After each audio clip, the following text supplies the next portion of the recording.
द्विनामकरण पद्धति।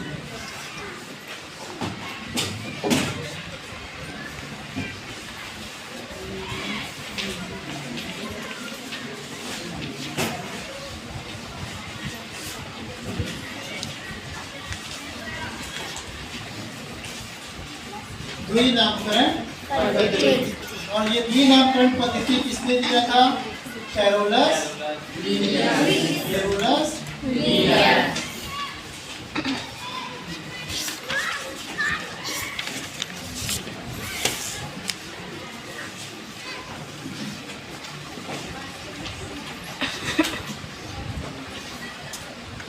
कैरोलस द्विनामकरण पद्धति किसने दिया था? कैरोलस लिनियस ने दिया।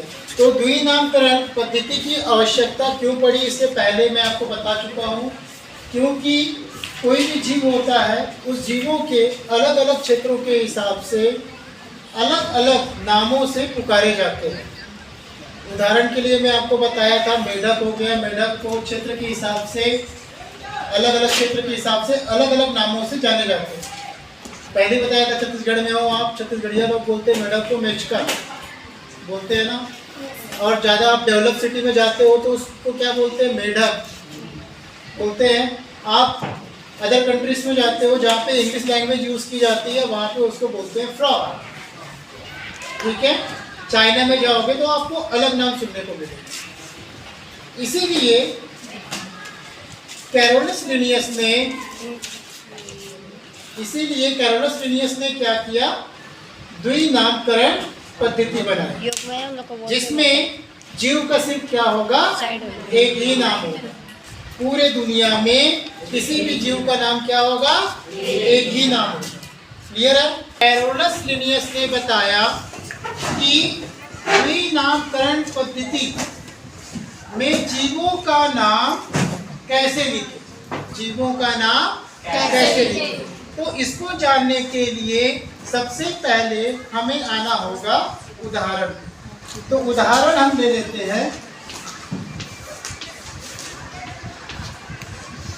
जैसे एक जीव है आपका मेढक। मेढक का वैज्ञानिक नाम होता है राना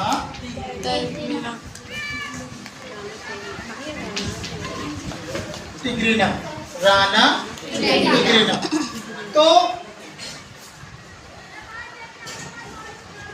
तो कैरोलस लिनियस ने बताया कि इस पद्धति में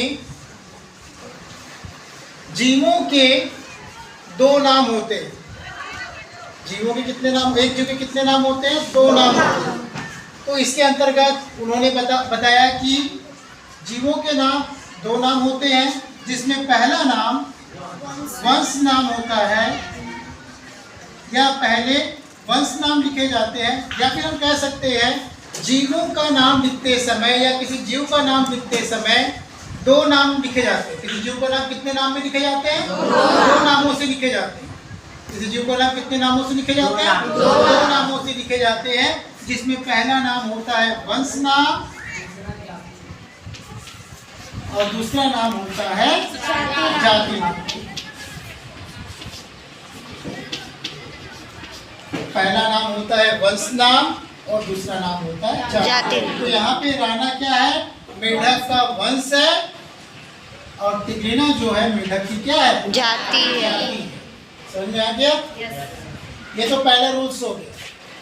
द्विनामकरण पद्धति क्या है? द्विनामकरण पद्धति वह पद्धति है जिसमें जीवों का नाम दो नामों से लिखे जाते हैं। कितने नामों से लिखे जाते हैं? दो नामों से, जिसमें पहला नाम वंश नाम होता है और दूसरा नाम जाति। पहला नाम होता है वंश नाम और दूसरा नाम होता है जाति नाम। फिर उन्होंने बताया कि वंश नाम का पहला अक्षर, वंश नाम का पहला अक्षर अंग्रेजी के बड़े अक्षरों में लिखे होते हैं। बड़े अक्षर दिख रहे बेटा? कैपिटल लेटर है ना? पहला वंश नाम का पहला अक्षर अंग्रेजी के बड़े अक्षर में लिखे होते हैं, और बाकी के अक्षर क्या होते हैं? छोटे अक्षरों में लिखे होते हैं। दिख रहा है आपको यहाँ पे?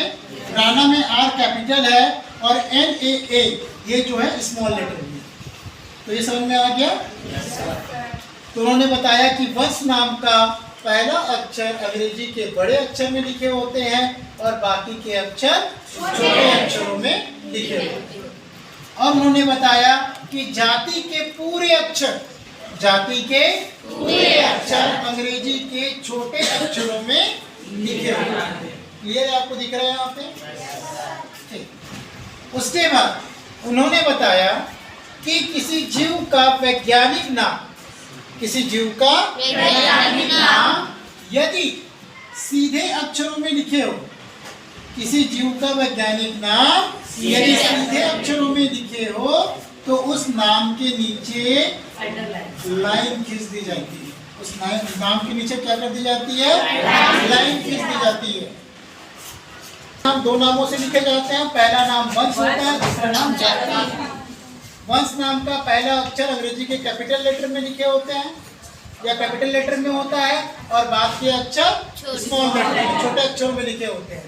और जाति नाम का पूरा अक्षर छोटे अक्षरों में लिखे होते हैं, छोटे अक्षर में होते हैं। क्लियर है? उसके बाद उन्होंने बताया कि किसी जीव का वैज्ञानिक नाम यदि सीधे अक्षरों में लिखे हो तो उसके नीचे लाइन खींच दी जाती है। ठीक है? और अगर ये तिरछे अक्षरों में लिखे, मान लीजिए इसके नीचे लाइन खींचने की आवश्यकता नहीं है। सीधे अक्षर में अगर लिखा है तो लाइन खींचेंगे, अगर ये तिरछे अक्षरों में लिखा हुआ है तो इसमें लाइन खींचने की आवश्यकता नहीं। ठीक है? बस इसके पद्धति में सिर्फ इतना ही। क्लियर है?